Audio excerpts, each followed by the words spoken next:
আজি ধুবৰী জিলা অবিভক্ত গোৱালপাৰা আক্ৰাসুৰ ধুবৰী জিলা সমিতিয়ে গৌৰীপুৰত অৱস্থিত গণেশ আখড়াত এখন আমি সংবাদ মেলা আয়োজন কৰিছোঁ। প্ৰথমতে সাংবাদিক বন্ধুসকলক নতুন বছৰৰ অবিভক্ত গোৱালপাৰা ধুবৰী জিলা সমিতি আক্ৰাসুৰ তৰফৰ পৰা শুভেচ্ছা জ্ঞাপন কৰিছোঁ। আৰু আপোনালোকে ইতিমধ্যে জানে যে আমাৰ আক্ৰাসুৰ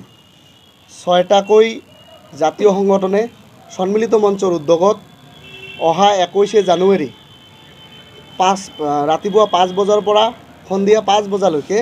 12 ঘণ্টীয়া অসম বন্ধৰ যি সৰ্বাত্মক কাৰ্যসূচী ইতিমধ্যে গ্ৰহণ কৰা হৈছে। আৰু এই কাৰ্যসূচীত বিশেষকৈ ধুবৰী জিলাৰ যিসকল বজাৰ সমিতি আছে, ধুবৰী জিলাৰ অটো চালক, টেম্পু চালক বা টোটো চালকসকল আছে, তেওঁলোকক আমি ধুবৰী জিলা আক্ৰাসুৱে বা অবিভক্ত গোৱালপাৰা ধুবৰী জিলা আক্ৰাসুৱে আমি আহ্বান জনাইছোঁ যাতে আমাৰ এই কোচ ৰাজবংশী জনগোষ্ঠীটোৰ জাতিটোৰ প্ৰতি বা জনগোষ্ঠীটোৰ প্ৰতি শ্ৰদ্ধা জনাই যাতে অহা এই 5 বজাৰ পৰা অহা 21 জানুৱাৰী 5 বজাৰ পৰা সন্ধিয়া 5 বজালৈকে যাতে ধুবৰী জিলাত সকলোৱে যাতে সৰ্বাত্মকভাৱে যাতে এই বন্ধৰ কাৰ্যসূচীক পালন কৰে, তাৰ কাৰণে আমি সকলো শ্ৰেণীৰ ৰাইজকে সকলো জাতি জনগোষ্ঠীকে আহ্বান জনাইছোঁ ধুবৰী জিলা সমিতিৰ তৰফৰ পৰা। আৰু তাৰ লগতে আমি ক'ব খোজোঁ যে বিশেষকৈ যেহেতু আমাৰ 6টাকৈ জাতীয় সংগঠনে ইতিমধ্যে 21 জানুৱাৰীত আমাৰ এই বন্ধৰ কাৰ্যসূচী দিয়া হৈছে, গোটেই অসম জুৰি এই সৰ্বাত্মক কাৰ্যসূচী কিন্তু গ্ৰহণ হ'ব। আৰু এই বন্ধ কোনো পধ্যেই এটা চৰকাৰৰ পক্ষই হওক বা তৃতীয় পক্ষই এই বন্ধৰ কাৰ্যসূচীটোক আচলতে যাতে সাফল্যমণ্ডিত নহয় তাৰ কাৰণে ইতিমধ্যে উঠি পৰি লাগিছে। আৰু বিভিন্ন আমাৰ জিলা সমিতি হওক, আঞ্চলিক সমিতি বা কেন্দ্ৰীয় সমিতিৰ বিষয়ববীয়ালৈকে কিন্তু যি চৰকাৰে তৃতীয় পক্ষৰ জৰিয়তে বা পুলিচৰ জৰিয়তে বিভিন্ন ধৰণৰ অত্যাচাৰ, বিভিন্ন ধৰণৰ নোটিছ প্ৰেৰণ কৰি আমাক হাৰাশাস্তি কৰি আছে। গতিকে কোচ ৰাজবংশী জনগোষ্ঠীটো আমি চিলেৰায়ৰ বংশধৰ, চিলেৰায়ৰ ব্লাড আমাৰ শৰীৰত আছে, আমি কেতিয়াও কিন্তু ভয় নকৰোঁ। গতিকে অসম চৰকাৰক আমি সকীয়াই দিব বিচাৰিছোঁ যে আমাক কিন্তু আমাৰ যি চিলেৰায়ৰ আমাৰ বংশৰ আমাৰ ব্লাড আছে, আমি ভয় নকৰোঁ। গতিকে আমাক কিন্তু খং নুঠাব, নহ'লে কিন্তু অসমত যে উত্তপ্ত পৰিস্থিতি হ'ব এই কথা স্পষ্টভাৱে সকীয়াই দিছোঁ। আৰু এই 21 জানুৱাৰীৰ বন্ধত ধুবৰী জিলাৰ প্ৰতিখন বজাৰে হওক, গাড়ী হওক, টোটো চালক, অটো চালক সকলোকে আমি পুনৰবাৰ আহ্বান জনাইছোঁ যাতে এই বন্ধ যাতে স্পষ্টভাৱে সকলোৱে যাতে মানি লৈ আমাৰ জাতিটোৰ প্ৰতি শ্ৰদ্ধা জনাই যাতে সকলোৱে যাতে পালন কৰে তাৰ কাৰণে আহ্বান জনাইছোঁ। আৰু যদি কোনোবাই নিজাববীয়াকৈ যদি ৰাস্তাত বা দোকান পোহাৰ বন্ধ নকৰে, আমি নিশ্চয়কৈ আহ্বান জনাইছোঁ তেওঁলোকক বাৰে বাৰে আমি আহ্বান জনাইছোঁ তেওঁলোকে বন্ধ ৰাখিবলৈ। আৰু তাৰ মাজত যদি কিবা বিভ্ৰান্তিকৰ পৰিৱেশৰ সৃষ্টি হয় তেওঁলোকে নিজে দায়ী হ'ব, প্ৰশাসনে দায়ী হ'ব, অসম চৰকাৰে দায়ী হ'ব। এই কথাটো আমাৰ ধুবৰী জিলা আক্ৰাসু অবিভক্ত গোৱালপাৰাৰ পৰা স্পষ্টভাৱে আমি জনাই দিছোঁ।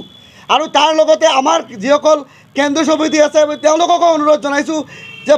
তেওঁলোকে প্ৰতিখন জিলা সমিতিক জনাই দিব লাগে। আৰু প্ৰতিখন জিলা সমিতিৰ পৰা আমি আহ্বান জনাইছোঁ যে স্পষ্টভাৱে এই বন্ধ যাতে সৰ্বাত্মকভাৱে বন্ধ যাতে সকলোৱে পালন কৰে। আমাৰ সক্ৰিয় যিসকল জাতীয় দল সংগঠন ৰাজনৈতিক দলৰ পৰা যিবিলাক মানুহ আছে তেওঁলোকে এই বন্ধক সমৰ্থন জনাই গ্ৰাছ লেভেলৰ পৰা প্ৰতিজন কোচ ৰাজবংশী মানুহে ঢিল দল ভাঙি ওলাই আহি এই 21 জানুৱাৰীৰ যি বন্ধ 5টাৰ পৰা 5টা সৰ্বাত্মক পালন কৰিবলৈ আমি আহ্বান জনাইছোঁ। এই কোচ ৰাজবংশী জনগোষ্ঠীৰ এই 21 জানুৱাৰীৰ বন্ধটোৱে এটা শেষ ৰণ বুলি আমি ধৰি লৈছোঁ। ইয়াৰ পিছতে আমি ছাগলীয়া গেট আৰু শ্ৰীৰামপুৰ গেট ইতিমধ্যে আমাৰ কেন্দ্ৰীয় সমিতিয়ে প্ৰেছ মিটৰ জৰিয়তে প্ৰকাশ কৰিছে যে ছাগলীয়া গেট আৰু শ্ৰীৰামপুৰ গেট অসম আৰু পশ্চিমবংগৰ কোচ ৰাজবংশই মিলি অনিৰ্দিষ্টকালৰ কাৰণে যে বন্ধ অভিজ্ঞতা স্পষ্টভাৱে আমি সকীয়াই দিছোঁ অসম চৰকাৰ তথা কেন্দ্ৰীয় চৰকাৰক। আৰু 21 জানুৱাৰীৰ বন্ধটো 100% হ'ব। আৰু 100% কোচ ৰাজবংশী মানুহে লগতে ধুবৰী জিলাৰ বহুতো জাতি জনগোষ্ঠী আমাক সঁহাৰি জনাইছে। স্পষ্টভাৱে তেওঁলোকে কৈছে যে এই বন্ধ সকলোৱে মানিব আৰু তেওঁলোকে সকলোৱে মানি লৈ এই বন্ধ সাফল্যমণ্ডিত কৰিব। গতিকে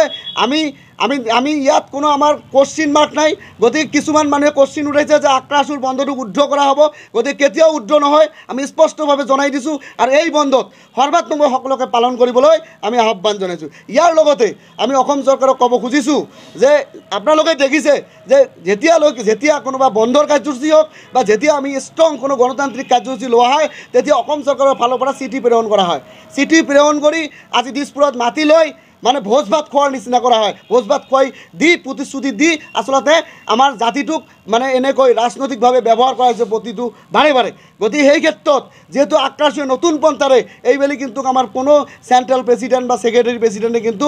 আজি গভৰ্ণমেণ্টৰ আমাৰ সন্মানীয় মন্ত্ৰী পীযুষ হাজৰিকা ডাঙৰ নেতৃত্বত যোৱাকালি 6 বজাত এখন সভা অনুষ্ঠিত হৈছিল জনতা ভৱনত। এই সভাত কিন্তু কোনো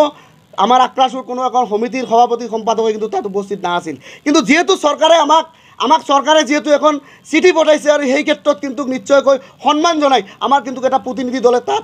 মানে সাক্ষাৎকাৰ কৰি আচলতে আমাৰ যিটো মেছেজ আছিল আমি চৰকাৰক কিন্তু জনাই দিছোঁ যে 21 তাৰিখৰ বন্ধ কোনো কাৰণতে উদ্ধ কৰা নহ'ব আৰু অকল এটা আক্ৰাসুৰ নহয় গোটেই কোচ ৰাজবংশী জাতিটোৱে এটা আৱেগপূৰ্ণ বন্ধ 21 তাৰিখত হ'ব গতিকে এই ক্ষেত্ৰত আমি চেক্ৰিফাইচ নকৰোঁ 100% বন্ধ হ'ব আৰু অসম চৰকাৰক আমি সকীয়াই দিওঁ যে বাৰে বাৰে আমাক প্ৰবঞ্চনা নকৰিব যদি আপোনাৰ দায়বদ্ধতা আছে সদিচ্ছা আছে কোচ ৰাজবংশী জনগোষ্ঠীটোক জনজাতিকৰণৰ জৰিয়তে এই কোচ ৰাজবংশী জনগোষ্ঠীটোক আপোনালোকে বচাওক অন্যথাই ইয়াতকৈ যে ভয়ংকৰ আন্দোলন হ'ব অনাগত দিনত এই কথাটো আপোনালোকৰ জৰিয়তে অসম চৰকাৰক আমি সকীয়াই দিছোঁ আজি মন্ত্ৰী বিজু হাজৰিকাই খন্তেক পূৰ্বে দেখা গৈছে যে আপোনালোকক কৈছোঁ যে যোৱাকালি 6টামান বজাত সন্ধিয়া 6টামান বজাত আমাৰ আক্ৰাসুৰ নেতৃত্বক চিঠি এষাৰে মাতি ইতিমধ্যে গুৱাহাটী জনতা ভৱনত মাতিছিলে আৰু সেই সভাত আমি স্পষ্টভাৱে জিলা সমিতিবোৰে আমি কেন্দ্ৰীয় সমিতিবিলাকক আমি হেঁচা প্ৰয়োগ কৰিছিলোঁ যে কোনো কাৰণত এই বন্ধ উদ্ধ কৰা নহ'ব আৰু আপোনালোকে তাত উপস্থিত হ'ব নালাগে বুলি আমাৰ মত প্ৰকাশ আমি কৰিছিলোঁ কিন্তু আমাক শ্ৰদ্ধা জনাই কেন্দ্ৰীয় সমিতি যিবিলাক আছিলে তেওঁলোকে তাত কিন্তু উপস্থিত হোৱা নাছিলে কিন্তু চৰকাৰক শ্ৰদ্ধা জনাই যোৱাকালি আমাৰ এটা সজাতি দলে এটা গৈ তাত উপস্থিত হৈ আমাৰ যিখিনি কথা আছিলে যে এই বন্ধটো কোনো কাৰণত উদ্ধ কৰা নহ'ব আমাৰ আলোচনা আমাৰ নিশ্চয় সদিচ্ছা আছে আমি আলোচনা আমাৰ চলি থাকিব কিন্তু সমান্তৰালভাৱে আমাৰ যি আন্দোলনৰ